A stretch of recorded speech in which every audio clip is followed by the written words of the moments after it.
네, 아유 침침해지는 요 스마트폰 워낙 많이 보니까요. 진짜 이거는 산재야 산재. 우리 집 사람이 네. 제발 그만 뭐라는 거야. 당신 눈은 어떻게? 산재야. 네. 그래서 결국 이걸 먹기 시작했죠. 모두가 산재라. 네. 모두가 먹어야 OFP 됩니다. 차지기. 네. 아 이거. 이거 뭐 하는 거예요? 요거만 보면은 네. 디지털 눈피로는 일단 이걸로 해결하죠. 아 디지털 눈표 다 디지털이지 뭐. 아, 이거 잠 깨서 딱 보면 한동안 안 보일 때가 있거든요. 아 있죠 있죠. 아, 그때 잘 보여요. 네. 블랙아웃. 네. OFP 차지기. 저희가 이제 영상 아래 보면 그 더보기 누르시면 그러니까. 네. 만나실 수 있습니다. OFP 루테인도 있구나. 루테인은 뭐 기본이죠. 어. 루테인은 네. 기본이에요. 네. 밥 드실 때 그냥 하나씩 드시면 되겠습니다. 옵투스 제약이 상장사입니다. 네. 삼천당 제약 계열사. 아 그래요? 그래서 이렇게 잘 네. 만드는 이거 그냥 약간 막 해가지고 만드는 게 아니라 네. 정식 상장 제약사예요. 루테인참 젤리도 있습니다. 젤리 편하게 그냥 마이구미. 네, 마이구미. 루테인 구미. 네. 네, 그것도 맛있게 드시면 되겠습니다. 자, 그러면 변정규 전무님 모시도록 하겠습니다. 어서 오십시오. 변 전무님 드셔야 되겠다. 여기 하기 전에 계속 이렇게 하시네. 네. 예, 저 많이 그렇습니다. 네. 모니터를 이렇게 여러 개 보잖아요, 저희는. 8개 이렇게 보시죠. 저는 이제 6개인데요, 지금. 좀 적어서 6개인데 이게 빛이 많이 나와서 그런지 이게 그 직업병 맞습니다. 맞습니다. 제가 하나 신청해 드릴 테니까 대구로 하나 신청해. 감사합니다. 네. 네. 자, 시간이 없으니까 일본이 지금 심상치가 않은 것 같습니다. 엔저가 저는 사실 우리나라 원화랑 할 때 원엔 할 때 아니야 얼마였지? 880원. 네. 880원 때 제가 더 이상은 못 간다. 이게 최저다. 1,000만 원인가 제가 들어갔거든요. 엔화 바꿨잖아요. 더 떨어지는 것 같더라고요. 얼마죠 지금? 지금 얼마예요? 지금 뭐 100엔당 일본은 좀 그 통화가 우리나라랑 이렇게 그 교환 환율을 할 때요. 네. 뭐 1엔당 얼마 이렇게 1달러당 얼마 이렇게 안 하고요. 100엔당으로 합니다. 네. 그래서 100엔당 뭐 예전에는 보통 1,000원으로 우리가 그래, 이렇게 네. 알고 1대 10. 있잖아요. 그래서 800 뭐 80 이렇게까지 네. 내려갔었는데 지금 850대까지 내려갔어요. 깜짝 놀랐어요. 50 어저께 기준으로 857원이네요. 그러니까 우리나라 원화도 약하잖아요. 근데 일본 엔화가 더 약해진 거잖아요. 정프로가 저 일본을 괴롭히는구나. 그걸 또 사버려가지고. 일본. 어떻게 그렇게까지 내려가? 이 정도는 거의 역대급 아니에요? 그러니까요. 참 이게 그 올해 초까지만 해도 뭐 한 3, 4월 달까지 마이너스 네. 금리 폐기할 때까지만 해도 굉장히 어떻게 보면은 자신감도 많고 네. 엔화에 대해서도 뭐 이렇게 그 앞으로 좋은 일들이 많이 일어날 것으로 이렇게 많이 생각을 했는데요. 네. 좀 분위기가 다르지 않습니까 지금? 그에 대해서 우리가 좀 다시 생각을 해봐야 되지 않나. 어허. 엔저에 대해서 많이 얘기를 했지만 네. 사실상 왜 이렇게 상황이 왔는지 그리고 왜 이렇게 길어지는지 못 잡는지 그리고 또 제일 중요한 건 뭐냐면 강 건너 불이 아닐 수도 있다. 우리한테 어떠냐 그게 제일 중요해요. 제일 중요한 네. 거죠. 일본은 어떻게 되는지 저는 관심 없어요. 근데 우리한테 어떻게 되냐. 그게 제일 중요한 거죠. 네, 오늘 네. 그래서 우리나라와 연결해서 좀 비교를 해보고요. 네. 그 우리한테 주는 시사점이 뭔지 요걸 중심으로 한번 보시죠. 예. 예. 저 때문에 떨어진 건 아닙니다, 엔화가. 그 일본 지금 저 미주은행에서도 오셨는데 무슨 말씀이세요? 네. 글쎄요. 네. 그 지금 그래서 슈퍼엔저가 지속이 되고 있지만 제목이 이거예요. 현재 일본은 미래의 한국인가? 이게 그러면 안 되는데. 그러면 안 되죠. 네. 안 되기 위해서 알고 우리가 대비를 하는 거랑 모르는 거랑은 천양지차입니다. 근데 이것도 내가 볼 때 우리가 지금 우리 스스로를 잘 모르는 거야. 예? 현재 일본, 미래 한국, 미래 일본만큼 된다? 일본 되기도 힘들 수도 있어요. 그럴 수도 있어요. 여러 가지 지금 많이 대비를 해야 됩니다. 그럼 정확히 일본 한참 알아야 분위기 돼요. 좋지 않았어요? 주가만 줘 주가만. 주가만 좋았나? 예. 아, 지금 그래도- 여러 가지를 갖다가 왜 정확히 이렇게 일어났는지 네네네. 어떠한 그렇죠. 그 뭐 대책을 갖다가 모든 면에서 강구를 하고 있잖아요, 일본도. 근데 강구를 할 수 없는 이유가 있어요, 이런 것들이. 그래서 많은 그 사람들이 지금 상태에서 일본 엔화는 상당히 시간이 많이 걸릴 아하. 것이다. 결론적으로 말씀드리면 지금 이렇게 단기적으로 물론 해결은 되겠지만 지금 세대에서는 일본 사람들의 지금 세대에서는 고통을 더 받고 나중에 오래 걸릴 수 있다. 네. 나중에 다음 세대에서 이게 해결이 될 수도 있다는 얘기도 나와요. 다음 세대? 예. 그래요? 예, 왜 이렇게 된 거예요, 그러면? 경제나 금융은 항상 그렇습니다. 인위적으로 사람이 손을 대면 될수록 반대로 가는 성향이 있고 더 오래 걸려요. 예. 일단 고통을 견뎌야 돼요. 예. 그게 가장 어떻게 보면은 정상적인 루트죠. 그렇죠. 근데 일본은 우리가 좀 못 심하게 견디잖아요. 했지. 막 중앙은행이 막 ETF 사고 막 그랬잖아. 예, 미국도 마찬가지로 자기네 나라만 이걸 살겠다고 그걸 갖다가 달러를 찍어대고 하니까 다른 나라들한테 문제가 오지 않습니까? 물가 상승이 오고. 그래서 이것들이 전 세계적으로 지금 또 다른 문제를 낳고 있고요. 이런 것도 또 오래 걸릴 거예요. 네네. 예. 그 엔화가 이렇게 약해지면 달러는 강해지는 거잖아요, 그죠? 달러가 강해서 엔화가 약하다고 할 수도 있죠. 뭐 그렇겠죠. 맞습니다. 특히나 이번 경우는 그래요. 아, 달러 강해서 일본이 약해지는. 예, 지금 이번에는 특히나 그런 게 뭐냐면 이제 뭐 달러 강세 이유, 엔화 약세 이유 뭐 이런 게 따로 자기네들끼리 다 있겠지만 이번 엔화 약세 이유 중에 가장 큰 게 뭐냐 하면 달러의 고금리입니다. 왜냐하면 달러 금리가 높아지니까요. 왜냐하면은 통화를 갖다가 투자로 한번 생각해 보시죠. 네. 왜냐하면 모든 것도 자산이잖아요. 네. 통화도 자산입니다. 달러 자산과 엔화 자산에 투자할 때 뭐 자산에 그 부동산이 이런 데만 다 투자할 수도 없고요. 돈이 남으면 뭐 예금도 해야 되고 다 하는데 조달도 해야 되고 금리 측면에서 보면은 당연히 금리가 높은 통화가 매력적입니다. 그렇겠죠. 그죠? 매력적인 통화는 금리가 높은 통화예요. 어떠한 투자자도 이자가 없는 통화를 원하지 않아요. 예. 그런데 엔화의 지금 뭐 그 기준금리가 조금 오르긴 했어요. 마이너스 금리 폐지를 했지만 아직도 미미한 정도입니다. 상한으로 했을 때 0에서 0.1%예요. 없는 0% 거는 잡고 그냥 0% 잡으면 되는 네. 거죠. 근데 미국은 5%가 넘잖아요. 5.5. 예. 네. 그러니까 이게 벌어지면 벌어져. 근데 기준금리 차가 아니라 시장금리 차로 볼 때 이게 벌어지면 벌어질수록 그만큼 엔화는 파는 거죠. 예. 그래서 그런 겁니다. 근데 그것도 높은 금리가 기축통화 금리라는 거지. 그렇죠. 예를 들면 파키스탄 금리가 뭐 20% 줘도 아무 관계 없거든. 네? 네. 앙골라 금리 30% 줘도 가나. 터키 예전에 좀 그랬어요. 터키 안 같은데. 간다 이거지. 네. 맞습니다. 기축통화. 맞아요. 회장님 말씀드린 대로 이게 정확하게 네. 달러와 지금 그 엔화는요 서로 대체 자산이에요. 안전통화에서. 네. 예. 왜냐하면은 대체할 수 있거든요, 둘이. 그러니까 대체해도 충분히 가능하고 더 대체가 잘 되는 통화. 그리고 안전한 통화, 더 안전한 통화. 그러니까 살 이유가 없는 거죠. 그러니까 무작정 이렇게 약해지는 겁니다. 네. 60% 약해졌어요. 한번 보시죠. 예. 아, 그래프 엔 달러가 예, 달러엔이 지금 보시면은 예, 지금 한 4년 조금 넘게요. 예, 달러당 103엔에서 지금 161. 며칠 전엔 162 턱밑까지 저거 갔어요. 슬슬 가다가 프라자 합의까지 가는 거 아니에요, 저거? 그런 얘기 나오죠 지금. 또 트럼프가 프라자 호텔이랑 여러 가지 연관이 있습니다. 네. 예, 뒤에서 보시면 트럼프가 그거 살라 그랬던 거 아니에요? 샀습니다 실제로. 샀어요? 예, 그다음 오. 미리 가서 한번 볼까요? 네. 한번 보시죠 여기 트럼프 나옵니다 사진.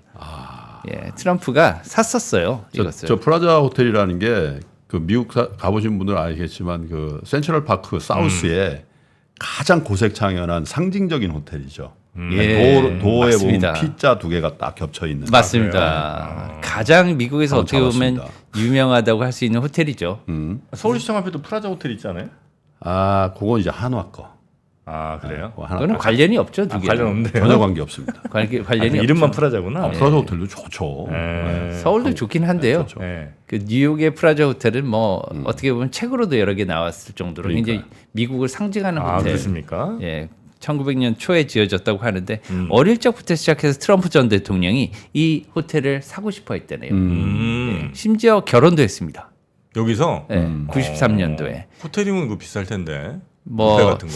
금액적으로 보면 좋게 제가 써놨는데요. 네. 예, 우리나라 돈은 한 5,500억에 산 것 같아요. 네. 88년도에. 이게 얼마나 당시에 비싼 거냐 하면 네. 91년도에 네. 일본계 부동산 회사가 엠파이어 스테이트 빌딩을 샀습니다. 그렇죠. 그때. 그게 얼마에 샀냐 하면 저거보다 조금 더 비싸게 샀어요. 예.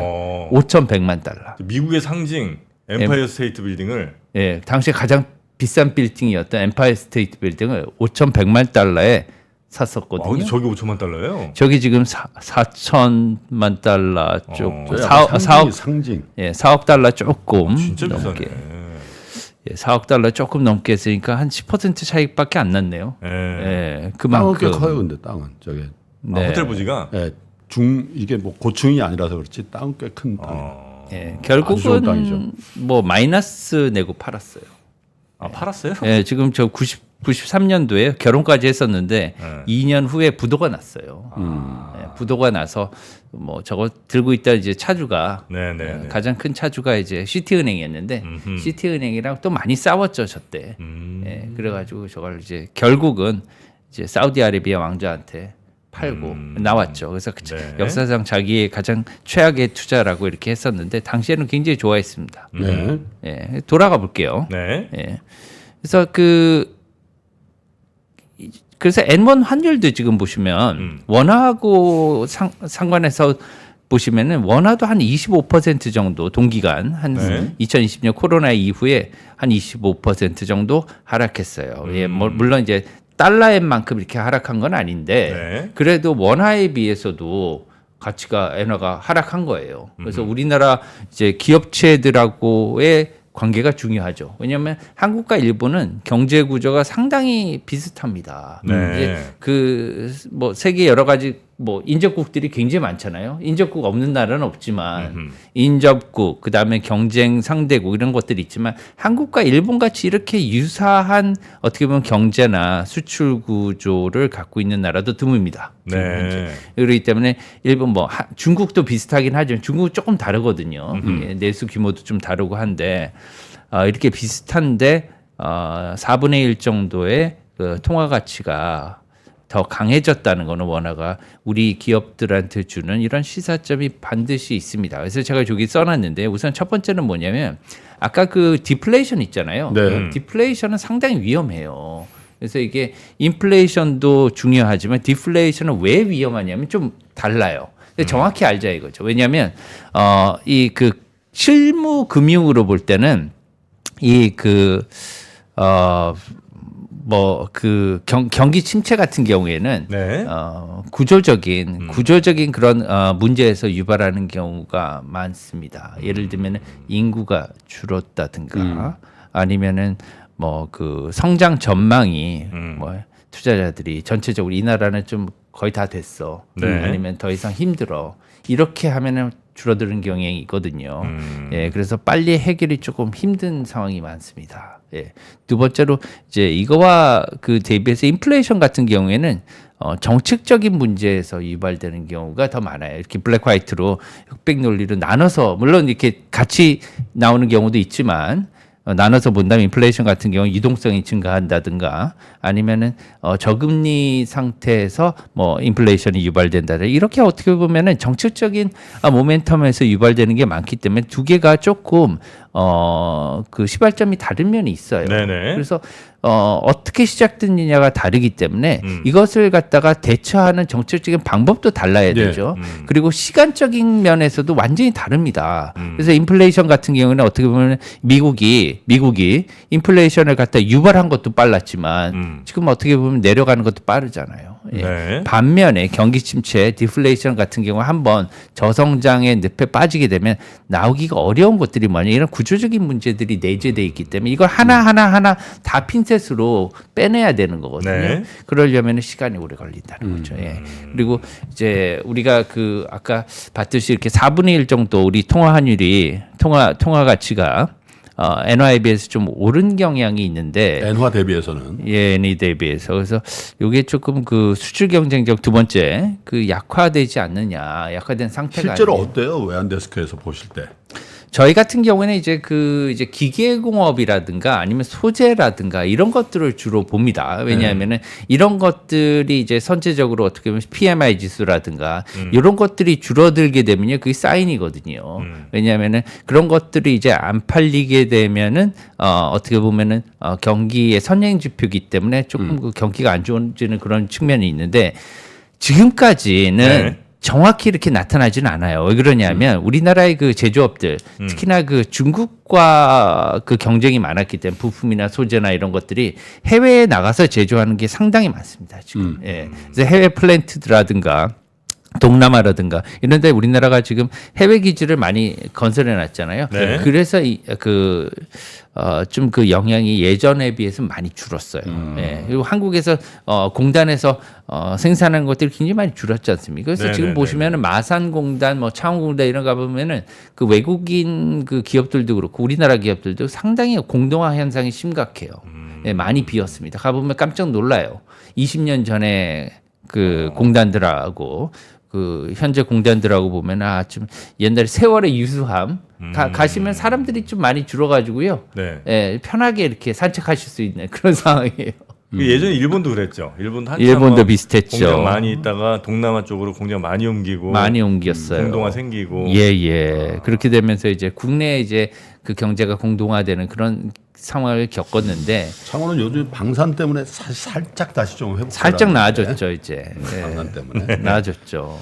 자동차 어떻습니까? 자동차는 이제 대표적 경합 산업이잖아요. 우리랑 일본. 네. 예. 엔저 상황에서 근데 저 현대 기아차가 선전하고 있단 말이에요. 주가도 그렇고. 예, 좋습니다. 사실은 지금 이제 그 둘 사이의 경쟁이 조금 그 소원해진 게 약간 있어요. 그러냐면 이제 일본 같은 경우는 하이브리드를 중심으로 이제 그 전략을 짜왔지 않습니까? 네. 예, 하이브리드를 중심으로 이제 짜왔고 네. 우리나라 같은 경우에는 이제 그 뭐 정통적으로 이제 내연기관을 버리지는 않았고요.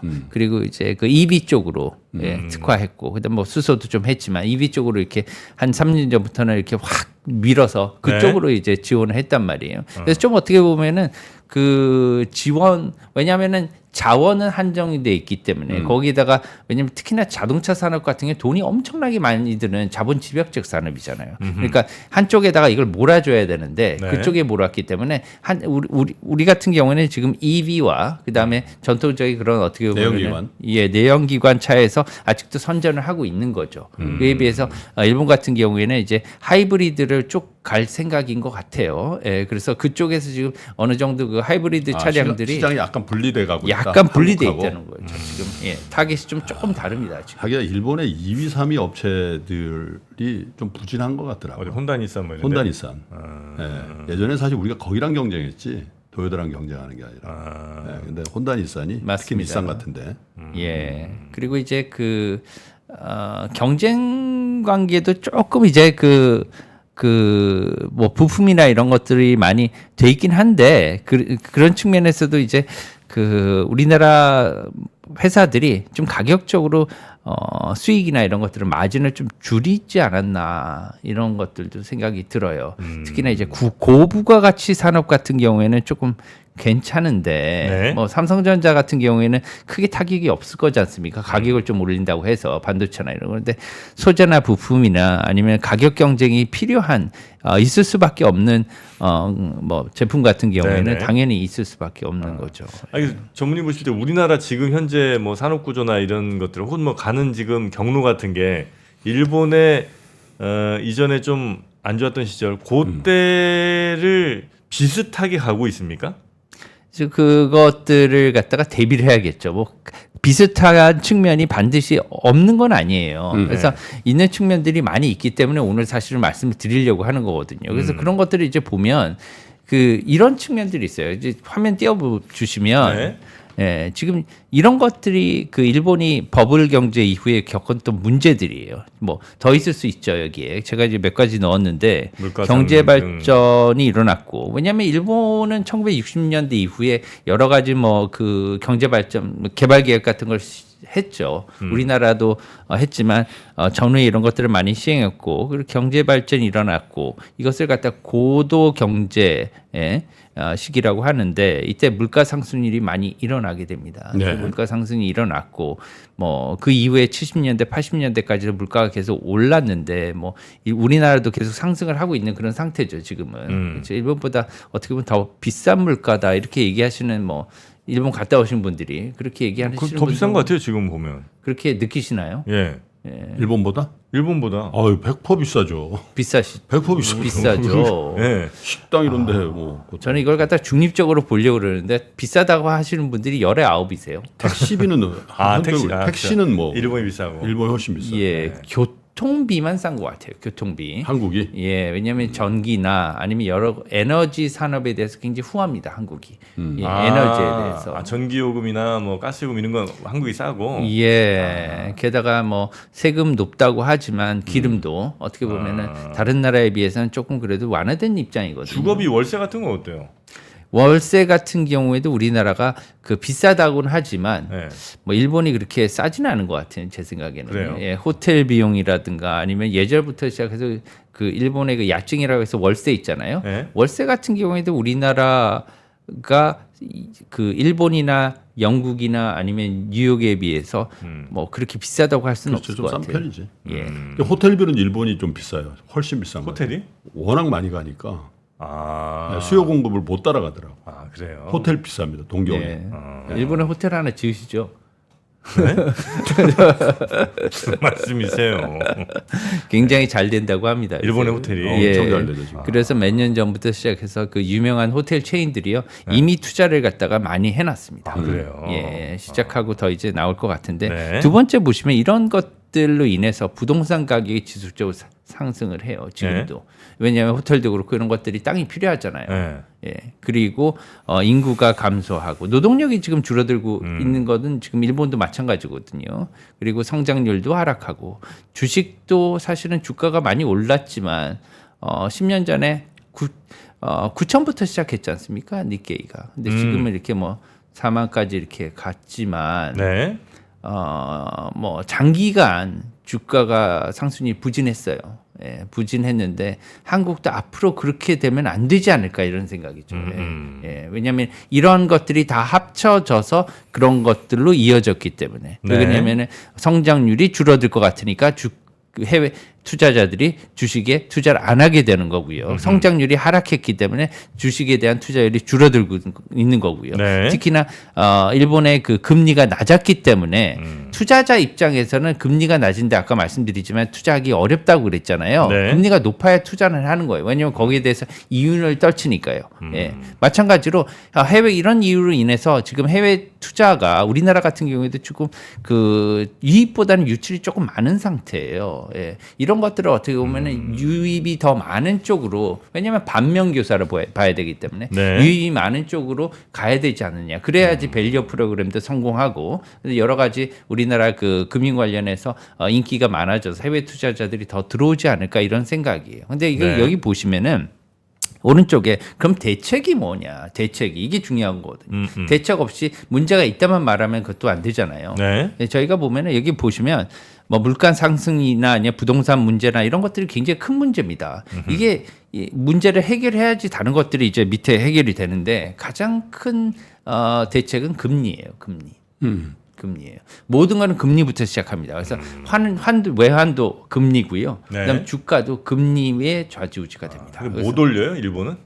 일본은 못 올려요.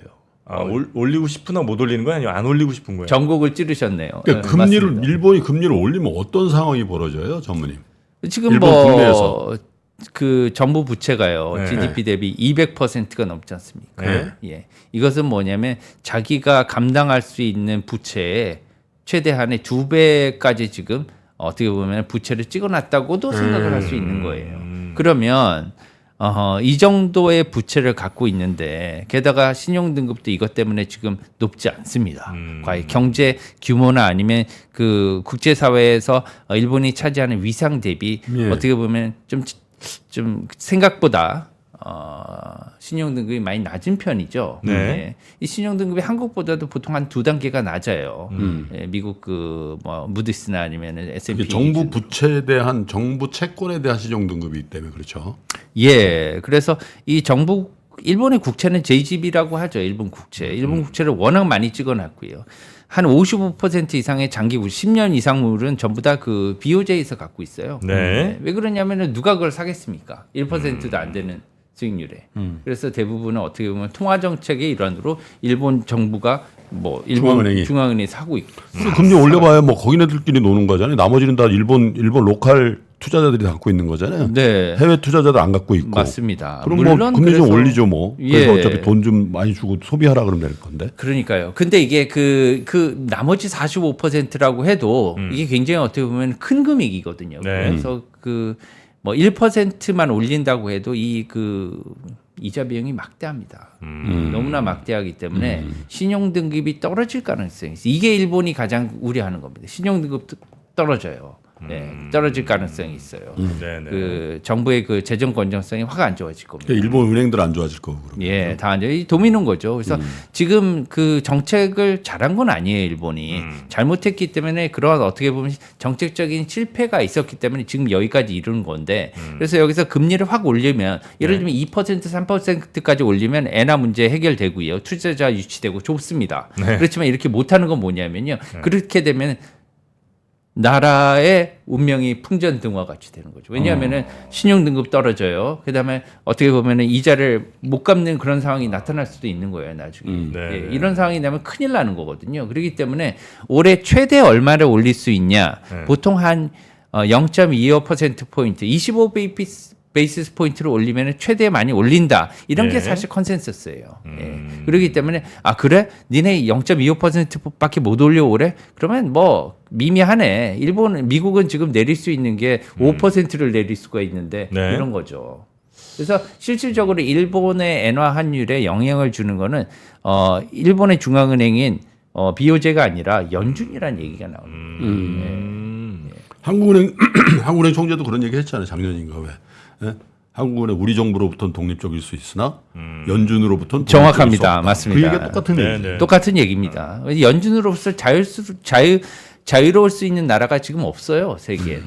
네. 다 달러에 예속돼 있기 때문에. 여기 무서운 나라야. 그리고 보면 예. 꼼짝 못하게 해버려. 예. 그래서 우리나라 기준금리가 지금 중요한 겁니다. 기준금리가 중요한 이유가 뭐냐면 지금 잘못 조금만 삐끗하면은요 지금 환율 팍 올라갈 수 있어요. 그러니까 다행히 지금 환율 안정을 할 수 있는 그런 분위기가 나오긴 나왔어요. 왜 그러냐면은 이번 주 저번 주 시작해서 미국의 고용이 좀 안정세로 불타오르던 고용이 안정세라는 게 실업률 조금 올라가고 실업률도 올라갔죠. 고위구직자 이거 좀 예, 저거하고. 구직자도 어떻게 보면 조금씩 올라갔고요. 그 전에 또 PMI도 좀 내려갔고요. 이런 것들이 이제 전체적으로 맞물리니까 지난주 그 포르투갈에서 연준 의장도 파월 의장도 디스인플레이션에 들어갔다고 공식적으로 이제 확인해주지 않았습니까? 네. 저희 같은 경우 5월 달부터 이제 디스인플레이션에 들어왔다고 얘기는 하긴 했지만 이것을 이제 처음으로 연준 의장이 확인을 해줬다는데 그 의의가 있는 거예요. 그래서 디스인플레이션에 들어갔다는 건 금리 인하를 갖다가 고려하겠다는 거죠.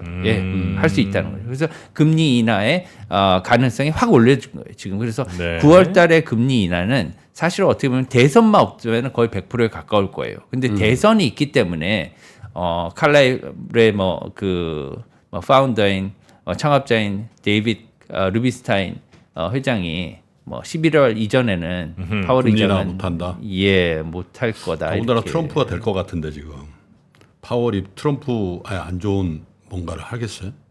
모르겠습니다. 자기는 이제 눈치 엄청 빠른 정치적으로 사람인데. 중립적이라고 여러 번 얘기를 했지만 봐야지 알 것 같아요. 네?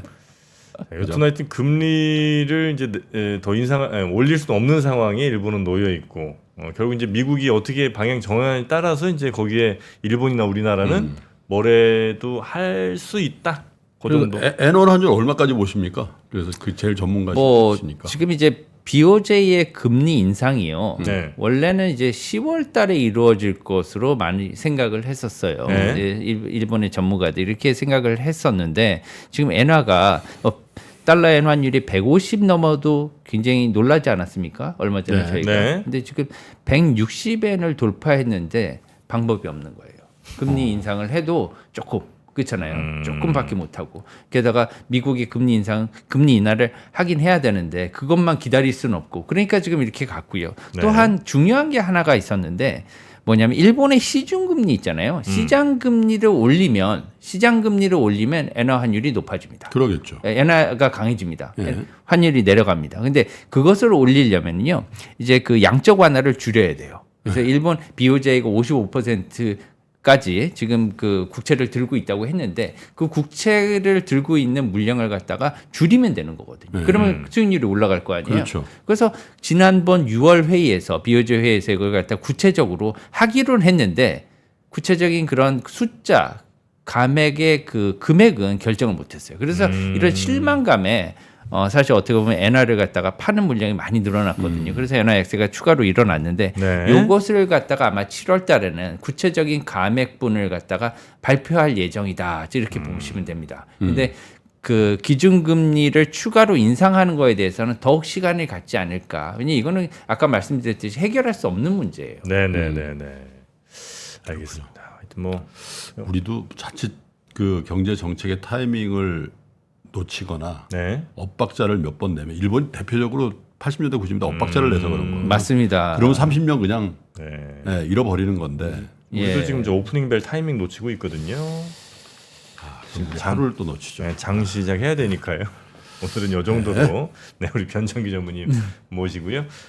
조만간 다시 또 모시고 이거 워낙 심각한 문제니까 그러니까. 네 한번 또 여쭤보도록 하겠습니다. 오늘 대단히 고맙습니다. 감사합니다. 네, 자 저희는 오늘 월요일 우리 김프로님과 함께 예전의 추억 한번 떠올리면서 워낙 또 하반기 시작이니까요. 내일은 특집 방송 이틀째인데 네. 요즘 서울 핵심 지역 부동산이 전고점 간다는 얘기들이 많이 나와요. 이미 간 데 많고요. 마용성 포함해서 네네네. 그래서 가장 객관적이면서 뭐 약세 강세에 자유로운 네. 분전님을 저희가 스튜디오에 모시거든요. 여러분 내일은 분전 김건우님하고 네. 부동산 문제 양쪽 그냥 왔다 갔다가 아니라 그냥 딱 균형 잡힌 시각을 한번 들어보시기 바랍니다. 네, 내일도 우리 김프로님과 함께합니다. 이어지는 오프닝 벨 라이브 많은 시청 부탁드리겠고요. 눈 아픈 분들, 눈 피곤한 분들 오에핏, 루테인 구미와 함께 냠냠 하시면 좋겠습니다. 구미 먹어야지. 저희는 내일 뵙겠습니다. 함께해 주신 여러분 고맙습니다. 박근영, 이선영, 차경인, 염승환 투자 마스터들의 세심한 케어로 건강한 투자 습관을 만드세요. 3프로 멤버십 3프로 앱에서 확인하세요.